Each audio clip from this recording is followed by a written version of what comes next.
Welcome back to Edge of the Universe. This hour, we are proud to present Hank Marcacci with his presentation, Book Marketing, Keywords, and Categories. He will not have time at the end to do questions, but he said he's willing to do some in the Discord chat, so you can go ahead and post those during the presentation, and he will be willing to answer a few of those after it's over. Thank you again. We are really excited about this, Hank. And take it away whenever you're ready. Wonderful. Thank you so much for having us here. We're so excited to come in. And what we're talking about today is how to get your book discovered on Amazon. And this is a topic that a lot of authors don't think about until they've written their book, or it's something that a lot of times they think of secondarily. And we're going to talk about how important this is and how it can help you get more readers and help you get more sales. Because we all know we wrote a book, we came out, we want to sell it, we want people to read it, and that's a lot more difficult than we think sometimes. So the most important part of this presentation here is the word discovered. And we're going to talk about what that means and why it's so important and how you can not only just show people your book, but have them stumble upon it and have them actually find it. Now, the most important thing, or one thing that's really important here as well, is the word Amazon. And you might be wondering, why Amazon? Why are we focusing upon them? And the reason why is every month, more than 197 million people around the world shop on Amazon. This is an enormous market. It's huge, and so many people come here. So many people are coming in, they're looking for a book, and Amazon wants to help them find it. So we're focusing on Amazon again because it's so big, there's so much opportunity there. And we're able to capture just a tiny sliver of those 197 million that results in really good sales for you. So one important thing about Amazon, is coming from Jeff Bezos, is that they don't make money when they sell things. They make money when they help customers make purchase decisions.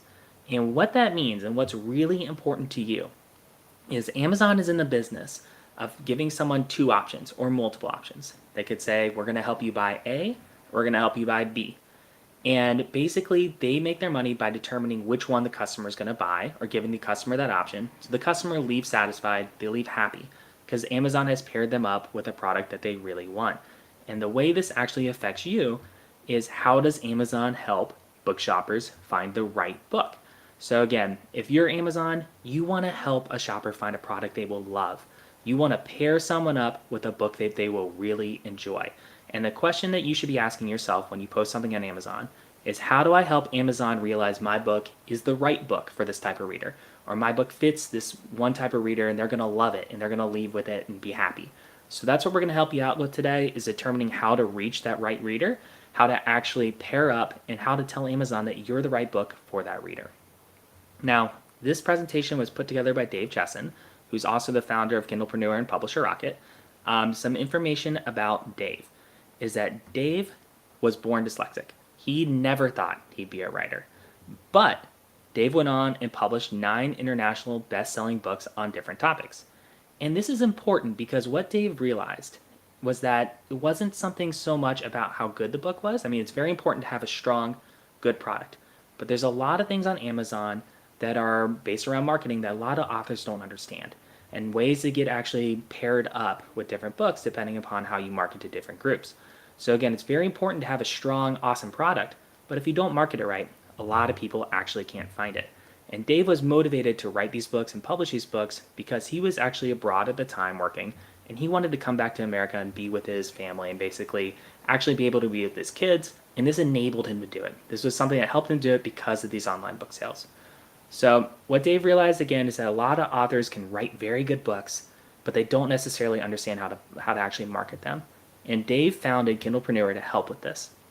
So Kindlepreneur is this big site. It's got all this information about how to write a book, how to market a book, how to publish, how to actually format it. There's all this information in there. And he also took a lot of that information and he put in a piece of software called Publisher Rocket. And what Publisher Rocket does is it helps pair people with the right readers based upon keywords and categories. And we're really going to dive into that today. Now, these tips and strategies we're going to talk about come from large publishing companies and from New York Times bestselling authors. So these aren't ideas that we just came up with, or they're not just strategies that Dave thought sounded good. These are things that are coming from the experts, and not only that, but they're tried and tested. We've done case studies, we've experimented with this, and we found out that these things really work. So it's important here to realize, again, is this isn't just an idea, this isn't just theory, this is practice. And we hear from one of the most important people or companies, Amazon itself, that says, learn from Kindlepreneur on how to optimize your book for more sales. And the reason why they're so important there is because they own that marketplace. So if you want to sell well in their marketplace, you want to take advice from them on what you should or shouldn't be doing. Now, I'm your host today. I'm Hank Marcacci. I was trained up by Dave. I'm currently the manager of Publisher Rocket. But some things about me is I was an engineer and I always had the dream to become an author. And this is something that when I went to school, I heard about how it's so difficult to become a bestseller. It's so difficult to be able to support yourself as an author. So I went on to become an engineer, which is my second love. Now, I realized through there that I could become an author. I saw a lot of these marketing tips and tricks and realized ways that you could actually go on to do this. So I went ahead and I wrote a book and I became a best-selling author on Kindle and reached the top 50 in the entire Kindle store. And this was a huge accomplishment of mine. And a lot of this, again, came from marketing. It came from these ideas that we'll talk about today. And it's all about how to better position your book so that readers who love it will find it. How can you connect again with the people that love your book, that want to read it? Now, I'm a data addict. And what I mean by that is I have a passion for machine learning and analytics. So I can look at all the numbers. I really enjoy trying to determine what separates one book from another.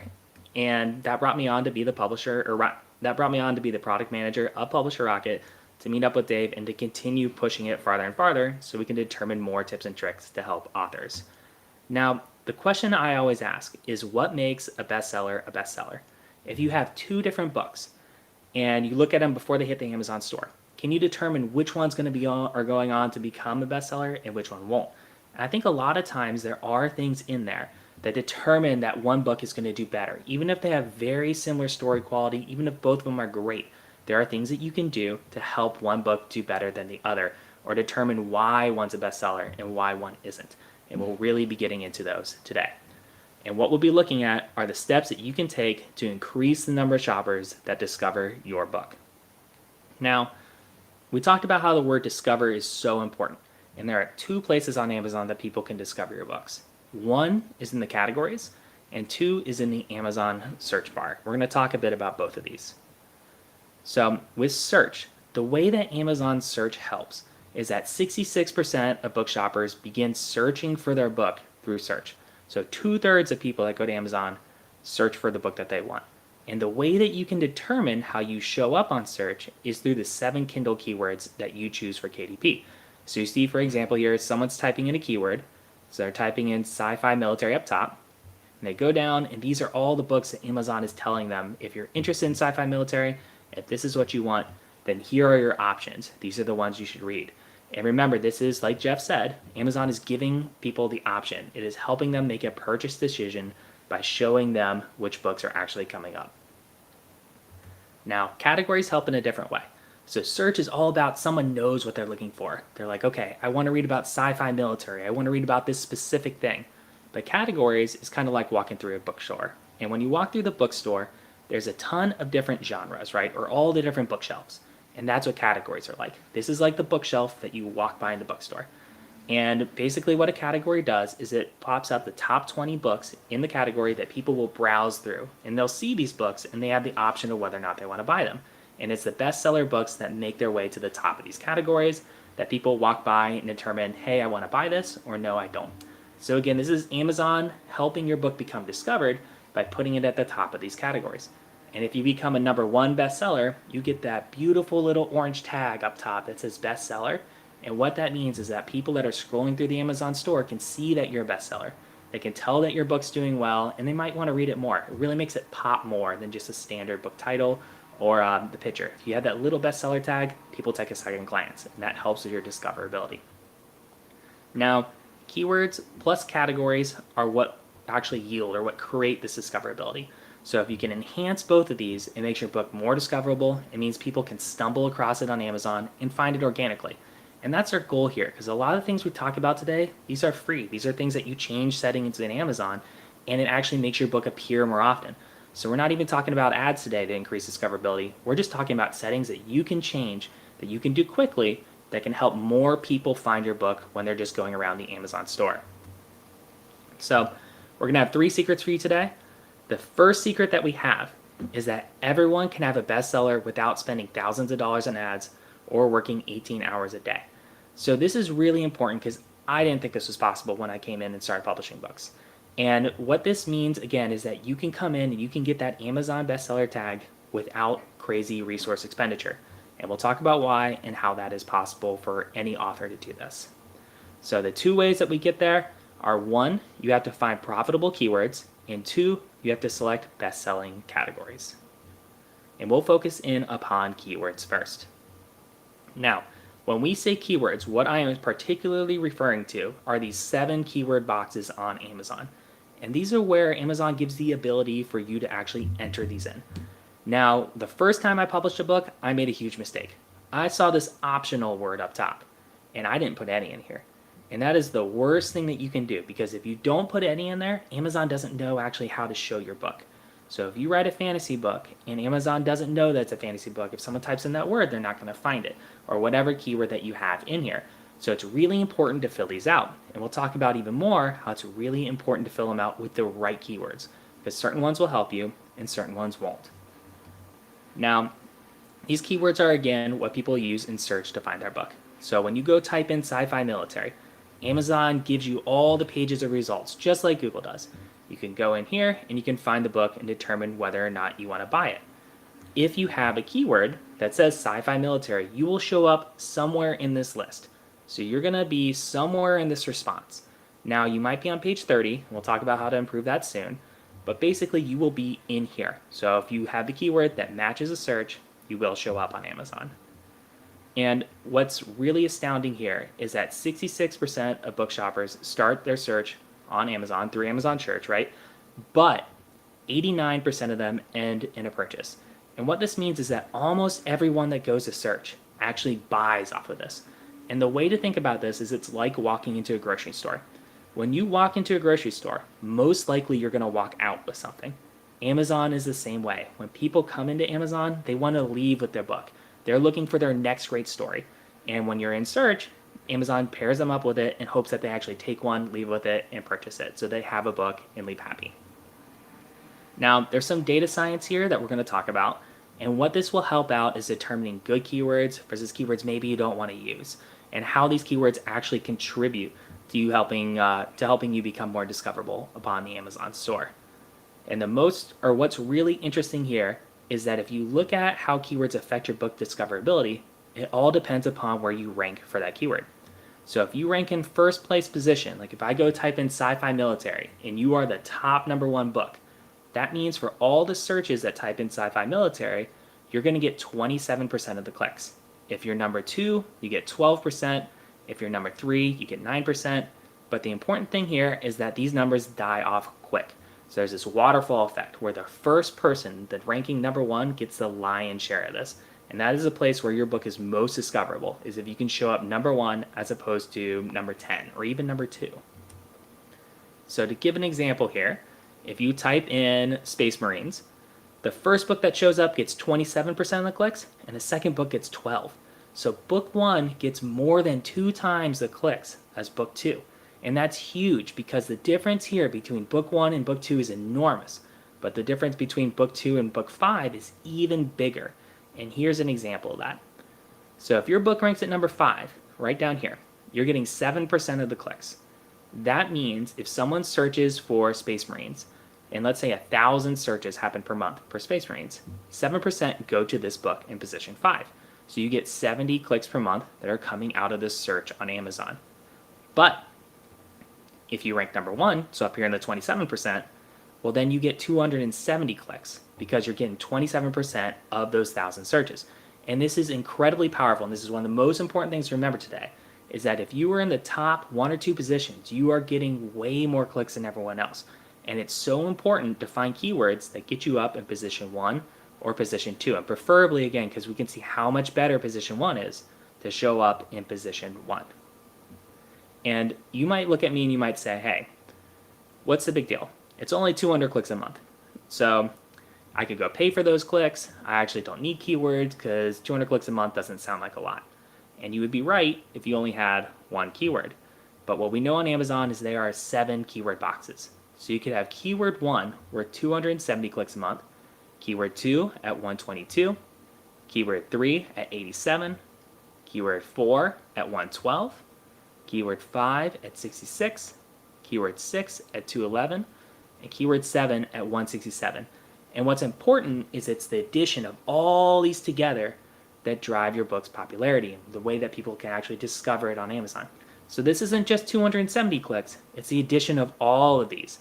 And if you look at keyword 5, for example, that only has 66 clicks, you can imagine if you improve keyword 5 and keyword 3, how many more clicks you would get, how much additional traffic would come in just organically from Amazon search if you can improve those too.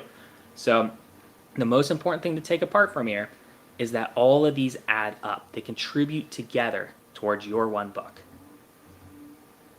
And in order to understand how to improve keywords and how to choose the right ones, we have to answer what they are.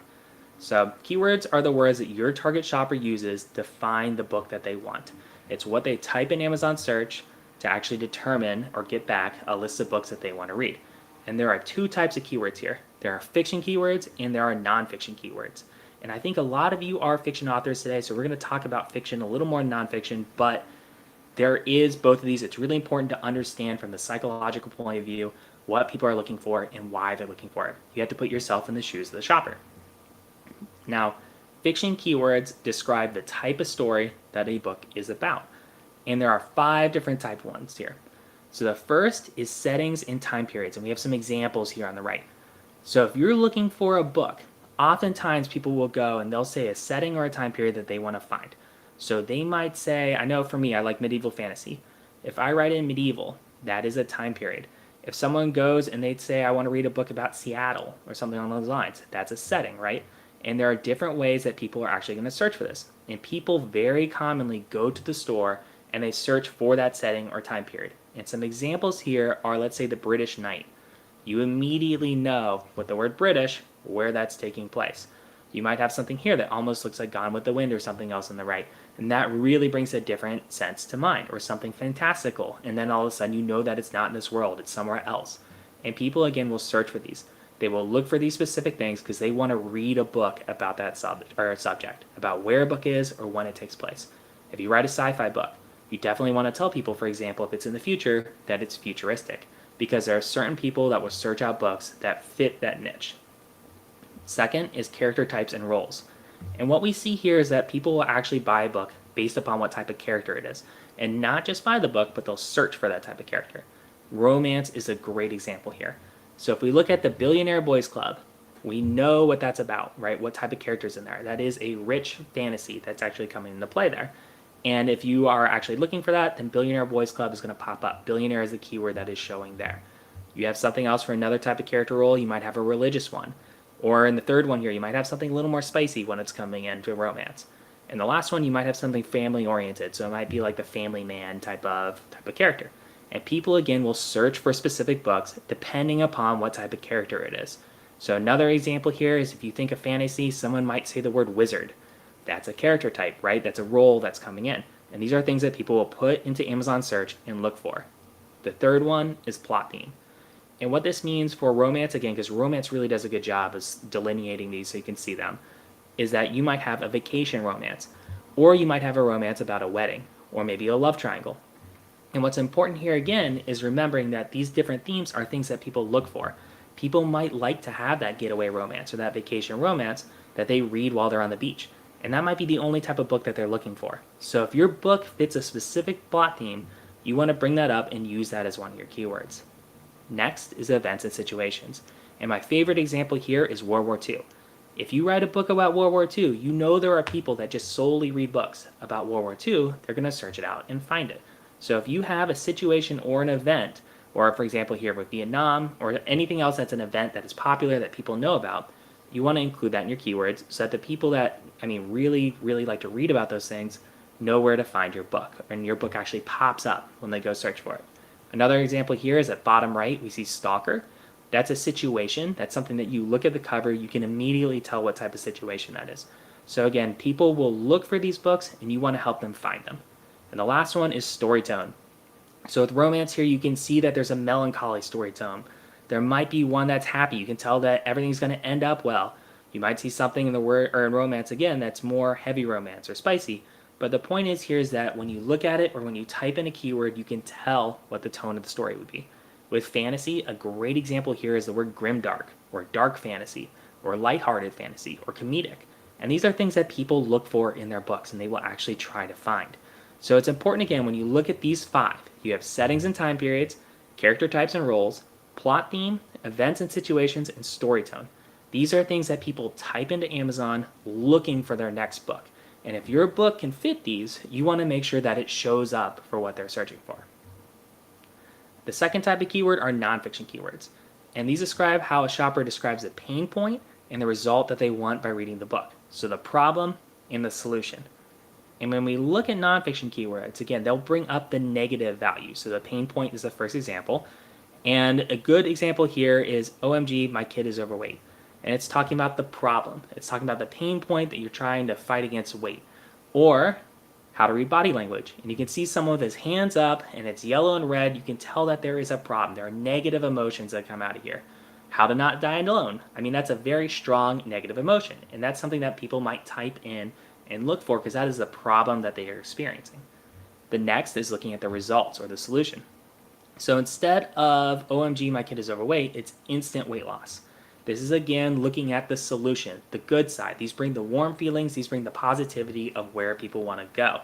How to win friends and influence people is another great example here where people are trying to get that social clout or social ability.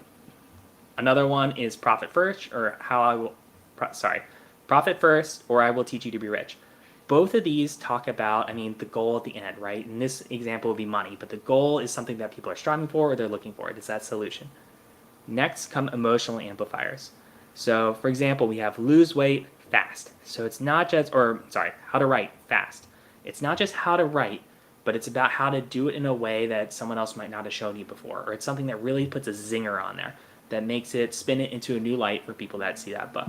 When you use odd numbers, like for example here, the 13, that draws the eye much better than if you write 20. So if you have 13 ways to do something, it's way more interesting than 20 ways to do something because it doesn't seem rounded. It seems like a more nuanced number that people will click on. The other example here is speed reading, how to read a book in 1 hour. That 1 hour really draws the eye a lot more than just a book about speed reading. And the last example here is demographics. So in this example, I love Evernote for Lawyers is a really good one or good example to drive this home.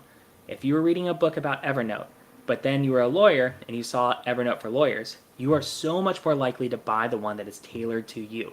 So if you're looking for a book and it's in nonfiction and it specifically speaks to you, it specifically says this fits your demographic, you are so much more likely to buy that book because it feels like it was tailored for you, it was created for you. Another good example here is the Busy Mom's Cookbook. If you're a busy mom, you know when you pick up this book that you're not going to have 13-hour recipes. You're not going to have really hard to find ingredients or things that are going to leave your kitchen a mess. This says right away from the keyword, this is something that's for you and for you specifically. And so you are far more likely to buy this than you are to buy a general cookbook. And so when you write books here, and this applies in my opinion to fiction as well, you want to remember what people are looking for and what niche and what demographic that hits. Now the second secret that we have for you today is that not all keywords are created equal. There are some that are better than others, and we'll talk about why and what makes for good keywords. There are 3 things that make for a good keyword. The first is you want a keyword that people actually use. If people aren't searching for it, you could have the best keyword in the world. It could perfectly describe your book. But if no one types that in, no one looks for it, you're not going to get sales or readers off of it. Step 2 is you want the words that shoppers actually use to buy. If thousands of people look for this keyword a month, but no one actually clicks buy on it, it's not a very useful keyword for you either. And the third thing that you want is you want things that aren't too competitive. If you use a very competitive keyword, you're going to have a problem because there's going to be other authors larger than you that are going to steal the traffic for there.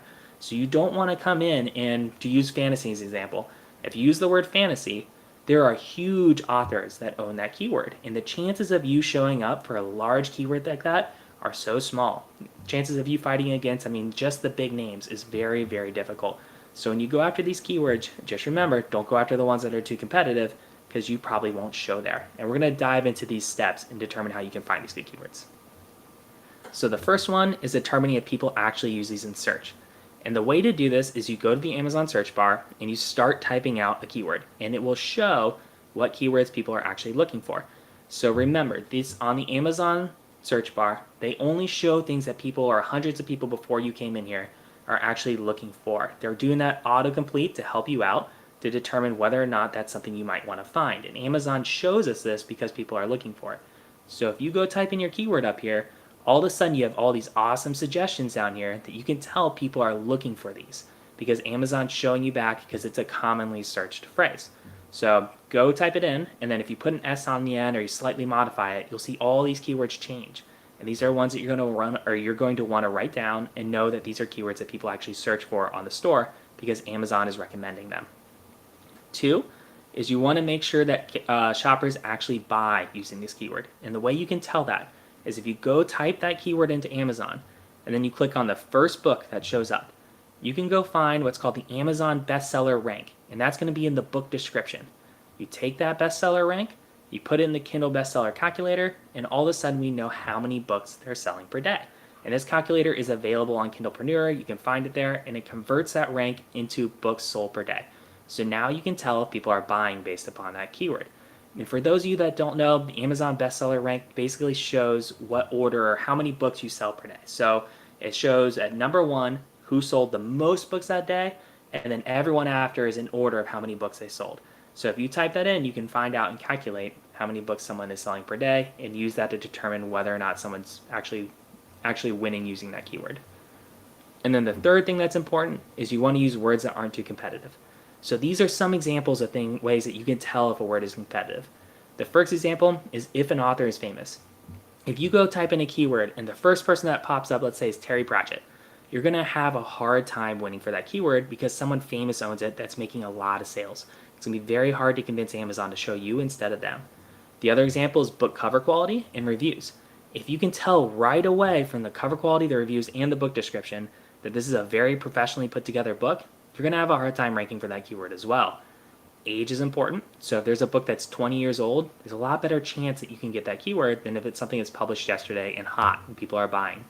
And then the last ones here are the blog, knowledge of marketing skills, and promotions or advertisements. And what this means is that if you can tell the author of this book is very marketing savvy, that means that they probably know all about keywords and it's going to be much harder for you to actually get it. So it's important to look at these to determine what is and isn't competitive and go after the ones that aren't super competitive. Because if it's too competitive, you won't show. And remember how important it is to show up as number 1 on that Amazon rank versus number 5. Now to do this, or to actually get your 7 keywords that you need, you're going to build a spreadsheet and you're going to repeat this process over and over. So you're going to go type in the keywords that you want. You're going to see all the ones that Amazon recommends. You're going to store that in one column. And then you're going to go through and you're going to see how much each one of those sold. And you're going to store that in the second column, how much money that book makes. And then the third thing is you'll say low, higher, medium competition. You'll do that again. And it's going to take you a while, but you're going to do that over and over and over until you know what keywords are the right ones for you, until you find the 7 best possible keywords that describe your book. Or I can show you the easy button to get this done in minutes rather than hours, because again, that's going to take you a long time to do. And that easy button is Publisher Rocket. And we'll be focusing in upon this keyword search function that Publisher Rocket has. So when you go into Publisher Rocket, you have the ability to type into keywords. This example here, we're using fantasy. And Publisher Rocket will give you all the ones that Amazon said are being searched. So these are the ones that are coming through back from the Amazon search bar. So if you type in fantasy, you can see all these other ones that are very popular. Second thing that'll happen is that it's actually going to show you how many searches per month we have for those keywords. So you can tell right away how popular these are, if a lot of people are looking for it or not a lot of people are looking for it. And then you can see the monthly earnings that are coming in here, as well as the competitive score, so how hard it is to get the keyword. And this yields some very interesting results, which we're going to take a look at. And the best, or one of my favorite examples here, is if you write a book about parenting. So if you look at all these different keywords here, they likely look the same to you. However, they have extremely different results when you look at keyword search on Amazon. And my favorite one is parenting teenage boys versus how to parent teen boys. So if we look at the difference between these two, we can actually see that one of these gets 240 searches per month, while the other one gets almost nothing. And one of these sells $340 a month, and the other one only sells $40. So one of these is far more popular than the other one, and that's really important because you can actually see if you just slightly change up the words, how one does far better. And if you're using how to parent teen boys, chances are you're not getting a lot of searches for it, and it's not really helping out your book. Another great example here is looking at niches. So if we look at the keyword science fiction and you type this in, you can see there's a very large amount of competitors here. But if we change that to sci-fi military, well, all of a sudden that cuts down to way smaller. If we look for space marines, that continues to cut down. So we go from 140,000 to 17,000 to 2,000. And if our last keyword is space marine bug hunt, for example, and let's say that's what your book's about, well, now you only have 8 competitors. And you can see your competition score dropping down with each one of these as well. And so if you actually go after a space marine bug hunt and your book fits it, now to get that #1 spot on the keyword rank, so when you go and you actually type in space marine bug hunt to show up at #1 on Amazon, you only have to beat 8 people. And that means that there's a good chance that you're actually going to get some of this money that's coming out of the average top 5 books. So if you type in space marine bug hunt again, you only have to fight 8 people as opposed to 140,000 people, which means you'll likely get a large chunk of the amount of money that goes towards that keyword. If you use the word science fiction, you're probably showing up on page 50, which means you're getting 0 of this $84,148. So it's so much better to go after a smaller keyword with less competition and you actually get that amount that they sell, as opposed to going after a big keyword, showing up on page 50 and no one ever seeing it. Another example here, these are 2 really interesting ones too, is with romance, the term second chance romance. Now this one actually does pretty well, but when people are typing this in, a lot of times they'll look for someone that has a baby when they're actually having their second chance romance. So let's say I have a baby and I'm looking for a second chance romance with someone that has a baby. They might go in and type in the phrase second chance romance with baby. Now we know that's not what they mean. We know that that means something completely different, but this is a keyword that you likely wouldn't think about because it really sounds pretty strange. But when you go on Amazon, you're on that search bar, people type this in because they just add the next 2 words afterwards and they don't really realize it. And what's important here is second chance romance only brings in $390 a month, whereas second chance romance with baby, which is a keyword again you wouldn't know unless you're looking through Rocket and you can see it suggested, is making $23,000 per month. So if you have the option to go between 2 of those, you definitely want to choose the one that's easier on competition and it's doing far better in terms of sales. Another example here is billionaire romance versus millionaire romance.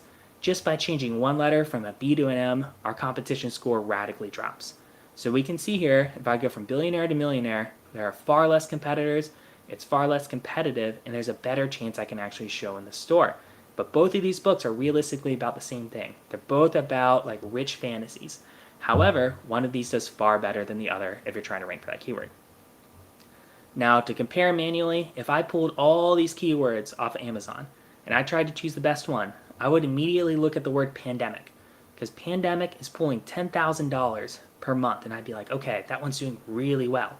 However, you can tell that if you do it manually, but if you go back to Publisher Rocket, you can see if you type in the word pandemic, all of a sudden, this is the hardest keyword to rank for. The competition is fierce for it. So you actually don't want to use the word pandemic because it's so hard to rank there, it's almost impossible. And using Publisher Rocket, we can tell right away how many searches there are per month, how much earnings there are per month, and how difficult it is to get. And that way, you can make the informed decision about your 7 keywords to make sure that you have ones that aren't too hard, but still make you money and people are still searching for it. So, in recap, there are 3 ways to get your keywords. 1 is you can guess. And I highly don't recommend you guess because you really have no idea. Think back to our example about how to parent teen boys and parenting teenage boys. There are wildly different results and you'll never know that if you guess. Second is you can go through and manually do this. It's probably going to take you a few hours, but it's going to help out your books. And the third way you can do this is you can use Publisher Rocket. Now, we're going to look into book categories as well, because this is another way that you can increase the discoverability of your books. And remember, with book categories, it shows the top 20 that are in a category, and if you're #1 bestseller, you get that shiny tag on there that people see on Amazon, and it helps your social clout. And the secret that we have here for you, this is our third and final secret today, is if you want to be a bestseller, don't let Amazon choose your categories. And this is why. When you go on Amazon, they're going to give you a whole bunch of different categories that you can choose to add your book to. They tell you can only add your book to 2. Now, these might look pretty good, but they're pretty limited. And the reason why is that these are inherited from a system in the past called BISACs. And the way that BISACs work is in the past, if you published a book, your publisher would go talk to the bookstore and say, hey, this is my category, and this is where you should put it on the shelf. And that way, when you go to different bookstores, your book always shows up on the same shelf, and the clerk of the store knows where to put it. However, there are 4,700 BISACs, and these are again inherited from the old system, versus 11,200 Amazon categories. And what that means is that there are 6,500 Amazon categories that are not being used, unless you know about this trick. So we have to now ask ourselves, how are we going to find the best categories? How do we find the hidden ones? And then how do we add these to our book so we can start showing up under it? And to become an Amazon bestseller, all you really have to do is sell more books in one day than any other book in that category, because that'll give you that orange tag if you sell more in one day than any other book that's available there. And the example that we use here is, imagine you have two categories. One of them, if you sell 3 books a day, you show up as number one. And second one, where if you sell 250 books or 247 books a day, you show up as number one. Ask yourself which one of these is far easier to become a bestseller in. And you're right, it's the book, or it's the one with only 3 books. So if you're able to get in a category where it takes very few books to become a bestseller, you now have this ability to get that bestseller tag. And it's so important here to make sure that you use the right category for your book. Don't lie to your readers, don't lie to Amazon, but there are a lot of categories in there that you may not realize exist that apply to you that also have these low sales to become a bestseller. And we're going to look at some examples here on how to find these. So the way you actually look for this is you look at the categories of other books, you find the ABSR, the number one best-selling book, and then you keep doing that until you find 10 or so categories that work for you. So to find the categories of other books, you go find a book just like yours, and then you'll have results here that you'll see what categories it's in. This is in the description page. So you click on those, you find the number one book there, and find the ABSR to find out how many sales it took to actually get there. And then, so again, you find your ABSR here, and you put that in the calculator, you can find out how many sales it took to get to that book. And then what you do then is you make a list, and you can find out how many sales it took to get to number one. So if we compare here, let's say you wrote a book about linguistics. There is a good chance if you wrote a book about linguistics, it might also apply to language. Thank you. It might also apply to language instruction. So if you look at the differences here, both of these have very small amount of sales that they can get. However, if you look at foreign language study and reference, there's a huge amount of sales that it takes to show up as number one. So if you have the option to put your book between one of these, you want to choose the one that has far less sales as opposed to the one that has far more, because you're going to do better in that category. Now you make your list here, and let's say these are the examples you want to use. What we can do here with the click of the mouse though is with Publisher Rocket, we can show you all the categories. So you go into Publisher Rocket, you can see them all, you click check them out, and you can actually go take a look. And when you check these out, it'll show you how many sales it takes to get to number one. So then you can target categories that take far less sales. Not only that, but you can go ahead and you can search for a category, and it'll show you all the categories that pop up for that search. And you have to be a little careful here. So for example, if I use the word marine, I'm probably not looking for submarines. I'm probably looking for something like space marine. So I still have to make sure I choose the right one, but you can see all these, and these are so hidden on Amazon. They're so difficult to find on there. So the benefit again is that you can take one of the keywords here, plug it in, and find all these categories that could be applicable to your book. And remember, the most important thing, make sure it's actually applicable. Make sure you're not lying to your readers. Don't lie to Amazon. Make sure it actually fits. But there are so many of these categories, chances are there are ones that apply to you that you're currently not in. The way you then actually go and add these to your book, or you go to author.amazon.com/en_us/contact, and there'll be a pre-filled out form there that you can tell Amazon, hey, I want you to add all these categories to my book. So again, the 3 ways to get categories. 1 is you can use BISACs. 2 is you can do it manual and take you a couple hours to find them all. You probably won't find the best ones as well. Or 3, you can use Publisher Rocket. Now, I'm sure a lot of you are asking how you can get your hands on Publisher Rocket, how you can actually use this software. And for today, we're offering this for $97, and it's likely going to go up in price in the future, but right now it's at $97. And what you can do with Publisher Rocket is you can find your keywords fast. You get all the categories that you can see and the amount of sales it takes to rank. You can get your best Amazon ads keywords, so you can get a ton of these that Publisher Rocket will spit out. We didn't cover that today, but it's a way to generate your keywords. You can see how much other authors are making, and there's a lot more you can do, like looking at emerging book markets. And we'll send this link out, but this is the one you want to use to be able to get Publisher Rocket. And for only $97, if you sell more than 48 books in your entire author life with the aid of Publisher Rocket, it pays for itself. And the same things, if it saves 5 hours of your time and you value your time at $20 an hour, you just broke even as well. Now, what we're offering today for people in this webinar is if you buy Publisher Rocket before Tuesday, we're offering Dave's Keywords and Categories course for free. And this is a step-by-step process to find profitable keywords and categories and how to become more discoverable on Amazon. Today, we talked all about the theory here, the ways that you can use this tool. Dave is going to take you through examples. And again, this comes free if you buy Publisher Rocket before Tuesday using this link. You have to use this link if you want to get this. And we'll also look at how to use the keywords and categories for better sales. And then you can see proven tactics to increase rankings. So again, these are live examples that Dave is taking you through, or not live examples, sorry, this is recorded, but these are examples that Dave is taking you through to show you how to actually use this theory to apply it to real books. There's a lot of great information here. It's one of my favorite courses you can take and really breaks this apart. We have a lot of reviews on Publisher Rocket. Over 70,000 people have bought it and they love it. And one thing that they really talked about is how this is an investment, how this actually pays back in writing. And what's important too is that it is risk-free. So we have a 30-day money-back guarantee. If you don't like it, you can return it right away. And then we also offer support. So if you use Rocket and you are not actually sure how to use it or you need help, we have live people that come on that are going to be able to show you how to do it. We have lessons, resources, and tutorials. So again, for $97 through this link, you get Rocket, but then you also get that $50 course for free so long as you buy before Tuesday. And that is the conclusion of our Keywords and Categories course. Thank you all so much for coming in today. With or without Rocket, there's a ton of interesting information you can do here, a lot of manual steps that you can take to improve your book right away. I'm going to stay around after in the link or in the Discord. I'm happy to answer questions. All right, thank you so much, Hank. That was great information. Next up Thank you. in this room, starting at 1 o'clock, we have self-editing tricks with John M. Olson. So stick around for that.